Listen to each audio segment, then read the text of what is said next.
Hello students, कैसे हो आप सब। आई होप कि आप सब बहुत अच्छे होंगे। स्वागत है आपका एस्पिरेंट्स एकेडमी 24x7 में। तो आज ये आईसीटी का सबसे पहला वीडियो है और यहाँ से हम स्टार्ट करेंगे पूरा सीक्वेंस में 1 बाय 1 और सारे टॉपिक्स को यहाँ पर कवर करेंगे। तो फ्रेंड्स, यहाँ पर आईसीटी जो है, आईसीटी का मतलब है, फुल फॉर्म इसका जैसा कि आपको पता है वो है इंफॉर्मेशन एंड कम्युनिकेशन टेक्नोलॉजी। तो आगे हम देखेंगे कि ये इंफॉर्मेशन एंड कम्युनिकेशन टेक्नोलॉजी क्या है और ये कैसे वर्क करता है। तो फ्रेंड्स, आईसीटी में क्या क्या इंक्लूड होता है, यहाँ पर वैसे तो आपको बहुत सारी डेफिनेशंस मिल जाएंगी, बट यहाँ पर हम ऑथेंटिक डेफिनेशंस की बात करेंगे जो कि यूनेस्को के द्वारा दी गई है। और यूनेस्को ने इसमें कहा कि various forms of technologies that are used to create, display, store, process, transmit, share और exchange information by electronic means. यानी कि जो भी हम बहुत सारी टेक्नोलॉजीज के फॉर्म के बारे में यहाँ पे बात करेंगे जिसको हम क्रिएट करने के लिए, डिस्प्ले करने के लिए, स्टोर करने के लिए इलेक्ट्रॉनिक मीन्स के द्वारा हम इनका यूज करते हैं इंफॉर्मेशन एक्सचेंज के लिए। तो हम कौन सी टेक्नोलॉजीज को इसमें इंक्लूड करते हैं। तो फ्रेंड्स, यहाँ पर जो भी टेक्नोलॉजीज हैं उसमें हमारा कंप्यूटर आता है, मोबाइल आता है, टेलीविजन आता है, रेडियो और इंटरनेट इनेबल्ड जो भी डिवाइसेस हैं सारी हमारी आईसीटी में इंक्लूड होती हैं। अब बात कंप्यूटर की हुई है तो हम कंप्यूटर की शुरुआत से बात कर लेते हैं और यहाँ पर हम देखेंगे कि कंप्यूटर की जनरेशन्स कौन कौन सी हैं, कितनी जनरेशन्स हैं और कैसे कैसे कंप्यूटर का विकास हुआ। तो यहाँ पर एक चार्ट हमने आपके लिए बना रखा हुआ है। यहाँ पर हम देखेंगे, जैसा कि आपको पता चल पा रहा है इसको देख के, कि जो हमारी पहली जनरेशन है वो 1946 से 1959 तक थी। सेकेंड जनरेशन हमारी 59 में स्टार्ट हुई और 65 तक चली। थर्ड जनरेशन 65 में आई और 70 तक चली। फोर्थ जनरेशन हमारी 1970 में आई, 81 तक चली। और फिफ्थ जनरेशन 1981 में आई और अभी तक ये चल रही है, यानी कि अभी तक कोई छठी जनरेशन नहीं आई है। आगे हम देखेंगे कि इन जनरेशन्स में हमारी मेजर इनोवेशंस क्या क्या थी, क्या क्या इनोवेट किया गया अलग अलग टाइम के अकॉर्डिंग, अलग अलग जनरेशन के अकॉर्डिंग किस हिसाब से ये हुआ। तो इसमें पहली जनरेशन में वैक्यूम ट्यूब्स का विकास किया गया। सबसे पहले जब कंप्यूटर आया तो वैक्यूम ट्यूब्स ही थे हमारे पास। फिर जब सेकेंड जनरेशन आई तो इसमें ट्रांजिस्टर्स का यूज किया गया मेन कंपोनेंट के रूप में, जो कि ट्रांजिस्टर्स वैक्यूम ट्यूब से ज्यादा इजी थे यूज करने में और हर तरीके से। फिर जब थर्ड जनरेशन हमारी आई तो उसमें इंटीग्रेटेड सर्किट लाया गया। इंटीग्रेटेड सर्किट एक हमारा बेसिक इलेक्ट्रॉनिक कंपोनेंट के रूप में यूज किए जाने लगा। फिर हमारा LSIC और VLIC आया, ये हमारे माइक्रो प्रोसेसर्स थे। और फिर यही ultra large scale integrated circuit आया। यानी कि कुल मिला के हम एक बार में ये कह सकते हैं कि इंटीग्रेटेड सर्किट जो हमारा थर्ड जनरेशन में आया उसी को अपग्रेड किया गया फोर्थ जनरेशन और फिफ्थ जनरेशन में। हम बात करें अगर जनरेशन में मेन मेमोरीज के रूप में क्या क्या यूज किया जाता था, तो फर्स्ट जनरेशन में मैग्नेटिक ड्रम का यूज करते थे।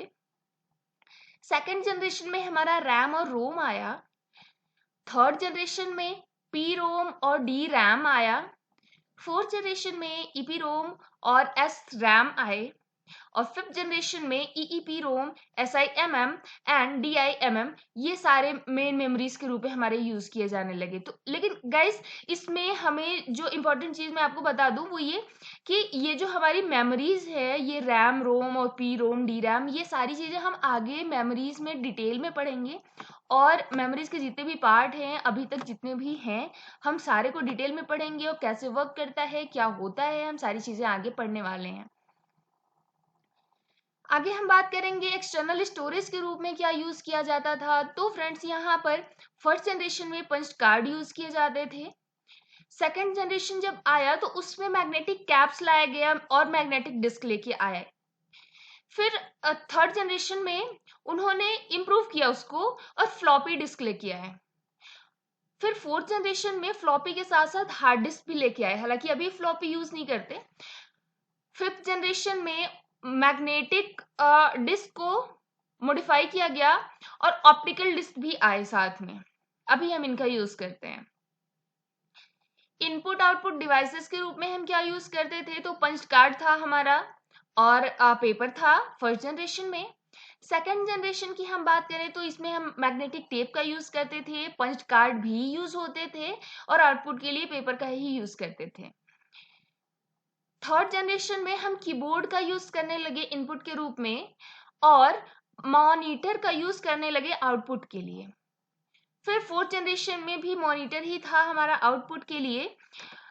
हम बात करेंगे फिफ्थ जनरेशन की, तो इसमें हम कीबोर्ड का यूज करते थे पॉइंटिंग डिवाइस के रूप में, स्कैनर का यूज करने लगे इनपुट के लिए, मॉनिटर यूज करते ही थे आउटपुट के लिए। ये सारी चीजें थी हमारी।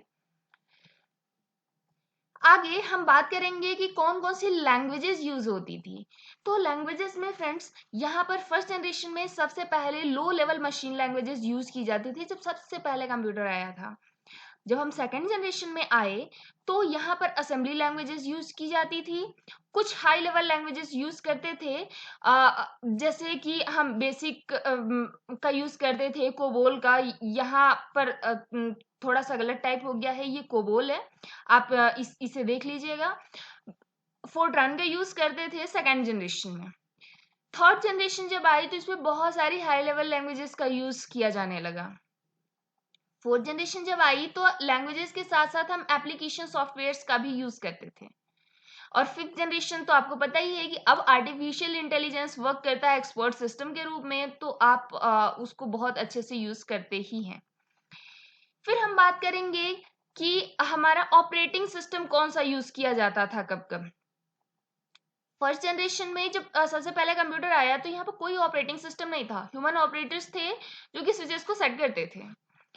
सेकेंड जनरेशन में ह्यूमन द्वारा हैंडल किए गए पंच कार्ड होते थे। जब थर्ड जनरेशन आया तो एक कंप्लीट ऑपरेटिंग सिस्टम इंट्रोड्यूस किया गया। फोर्थ जनरेशन में एमएस डॉस और पीसी डॉस आए और फिफ्थ जनरेशन जब आया तो जीयूआई यानी कि ग्राफिक यूजर इंटरफेस बेस्ड बहुत सारे हमारे 1 by 1 ऑपरेटिंग सिस्टम्स आए, जिसमें विंडोज 95, विंडोज एनआई और बहुत सारे अभी आप यूज कर रहे हैं। अब आगे हम देखेंगे कि साइज के अकॉर्डिंग हमारी क्या क्या जनरेशन में चेंज हुआ। तो फ्रेंड्स यहाँ पर हम पाएंगे कि फर्स्ट जनरेशन में हमारे मेन फ्रेम कंप्यूटर्स थे, जिसमें उनके नाम यहाँ पर लिखे हुए हैं, इनलैक है, एडवैक है, यूनिवैक है, ठीक है। फिर जब सेकेंड जनरेशन आई तो इसमें हम मेन फ्रेम कंप्यूटर्स के एग्जांपल में हम IBM 1401, NCR 300 इनका हम यूज करने लगे, इनका डेवलपमेंट हुआ। फिर थर्ड जनरेशन में मिनी कंप्यूटर्स आए, जैसे IBM सिस्टम था हमारा, हनीवेल 316 था, ये सारे हमारे मिनी कंप्यूटर्स थे। फोर्थ जनरेशन में माइक्रो कंप्यूटर आए, जिसमें हम पीसी का यूज करने लगे, एप्पल, मैकिंटोश, इन चीजों का यूज करने लगे। और जब हमारा फिफ्थ जनरेशन आया तो इसमें हम बहुत ही स्मॉल साइज के कंप्यूटर्स यूज करने लगे, जैसे कि लैपटॉप हो गया, नोटबुक हो गया, digital diary, palm top, pocket PC, ये सारी चीजें हम फिफ्थ जनरेशन के कंप्यूटर में यूज करने लगे। यानी कि इस तरीके से हमारा जो कंप्यूटर है उसका डेवलपमेंट हुआ और इस तरीके से जनरेशन वाइज ये चेंज होता गया। फ्रेंड्स ये बहुत ही इंपॉर्टेंट है, इसमें बहुत सारे क्वेश्चंस आ रखे हैं पहले भी यूजीसी नेट के एग्जाम में, तो आप इसमें से जो भी आपके पॉइंट्स हैं उनको नोट कर लीजिएगा और इन्हें आप याद करके रखिएगा, ताकि ये कहीं से आपको कंफ्यूज ना करे, कई बार ऐसे क्वेश्चंस आते रहते हैं। आगे हम बात करेंगे कंप्यूटर के पार्ट्स के बारे में। तो कंप्यूटर के पार्ट्स में हम देखेंगे कि कंप्यूटर के पार्ट्स मेनली 5 पार्ट होते हैं कंप्यूटर में, जो कि होता है CPU, RAM, motherboard, hard disk और पावर सप्लाई। सीपीयू जो कि हमारा सेंट्रल प्रोसेसिंग यूनिट है, इसे हम ब्रेन ऑफ द कंप्यूटर भी कहते हैं और सीपीयू की ये इमेज यहाँ पर आप देख सकते हैं। इसके बारे में हम आगे अभी बात भी करेंगे।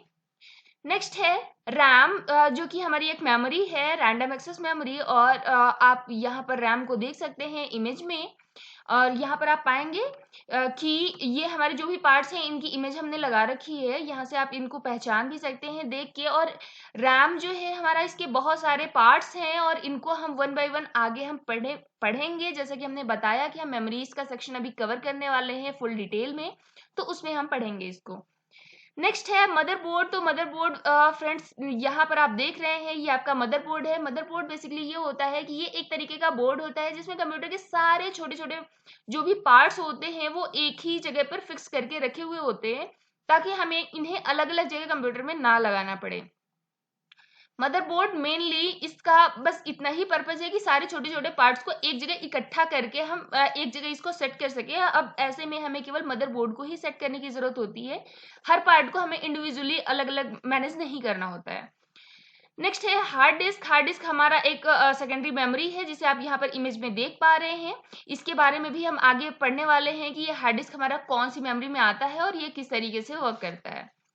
अगला है पावर सप्लाई, जिसमें हम एडाप्टर या एसएमपीएस का यूज करते हैं। तो पावर सप्लाई फ्रेंड्स यहाँ पर बहुत इंपॉर्टेंट होता है हमारे कंप्यूटर के लिए, क्योंकि हमारा कोई भी कंप्यूटर पावर सप्लाई के बिना नहीं चल सकता। उसके लिए आप एडाप्टर यूज करें, एसएमपीएस यूज करें, चाहे कुछ भी यूज करें।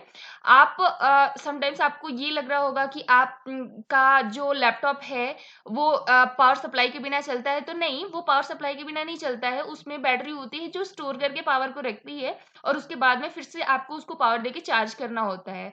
तो मेनली पावर सप्लाई के बिना कोई भी कंप्यूटर चलता नहीं है, इसलिए इसे कंप्यूटर का पार्ट बोला गया है।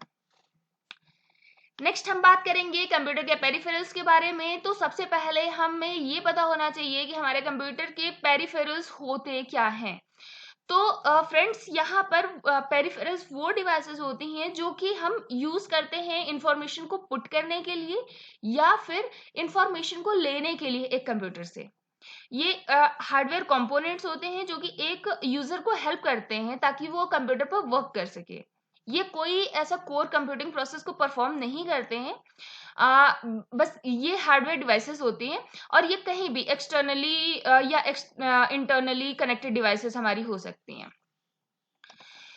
पेरिफेरल्स में हम बात करें तो ये हमारे कुछ पेरिफेरल्स हैं जिसमें हमारा मॉनिटर आता है, keyboard, mouse, printer, scanner, joystick, camera, microphone, बहुत सारे पेरिफेरल्स होते हैं। आप अपनी नीड के अकॉर्डिंग पेरिफेरल्स की संख्या बहुत ज्यादा बढ़ा सकते हैं।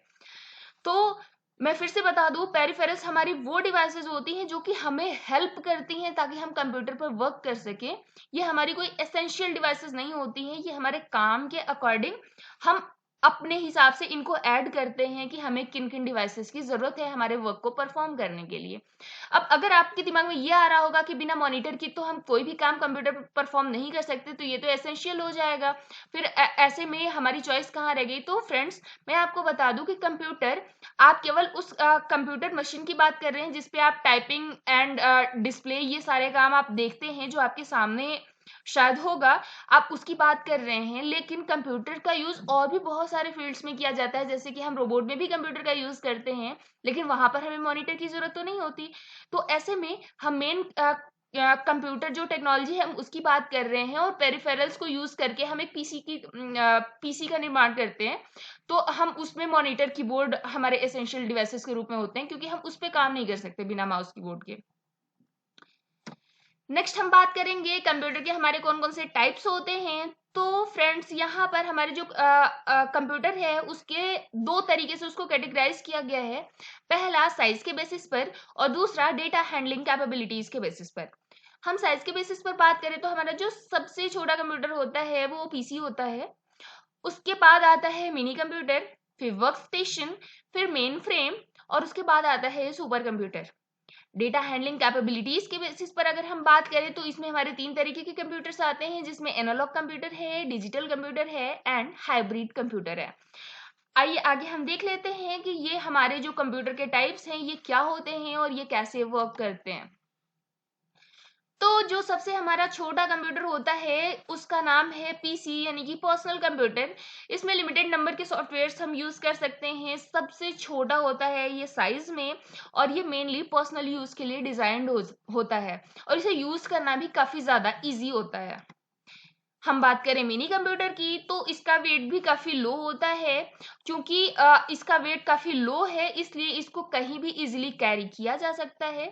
कम खर्चीला होता है ये, अगर हम मेन फ्रेम कंप्यूटर से इसको कंपेयर करें तो फास्ट चलता भी है ये जो हमारा मिनी कंप्यूटर होता है। नेक्स्ट हम वर्क स्टेशन के बारे में बात करेंगे। तो जो हमारा वर्क स्टेशन होता है वो थोड़ा सा एक्सपेंसिव होता है, या उसकी कॉस्ट थोड़ी सी हाई होती है। ये मेनली कॉम्प्लेक्स वर्क जो हमारे होते हैं उस पर्पस से ये मेड है, उस पर्पस से इसको डिजाइन किया जाता है। और ये लार्ज स्टोरेज कैपेसिटी इसके पास होती है। ये आपको ज्यादा बेटर ग्राफिक्स दे सकता है, ज्यादा पावरफुल इसका सीपीयू होता है अगर हम इसको पीसी से कंपेयर करें तो। ये एनिमेशन हैंडल करने के लिए भी यूज होता है, डेटा एनालिसिस के लिए, ऑडियो वीडियो क्रिएशन के लिए, एडिटिंग के लिए, बहुत सारे पर्पज से हमारा वर्क स्टेशन यूज होता है जो कि हमारे कॉम्प्लेक्स वर्क होते हैं। नेक्स्ट हम बात करें मेन फ्रेम कंप्यूटर के बारे में। तो मेन फ्रेम कंप्यूटर जो है हमारा, ये भी एक एक्सपेंसिव या हम कॉस्टली कह सकते हैं कि कंप्यूटर होता है। इसके पास हाई स्टोरेज कैपेसिटी होती है और ग्रेट परफॉर्मेंस भी होता है इसका, जो हमारा मेन फ्रेम कंप्यूटर होता है।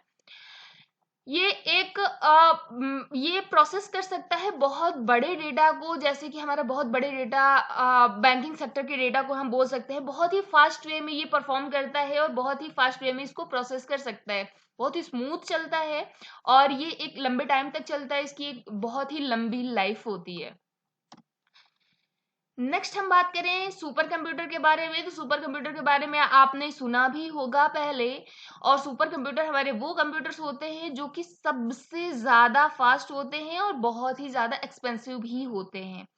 इनकी कैलकुलेशन की जो कैपेबिलिटी होती है वो लगभग 10 ट्रिलियन कैलकुलेशंस ये पर सेकंड कर सकते हैं। इतने ज्यादा ये कैपेबल होते हैं जो सुपर कंप्यूटर्स होते हैं। ऐसा इसलिए होता है क्योंकि इनसे बहुत ही फास्ट जो वर्क होते हैं उनको परफॉर्म कराया जा सके।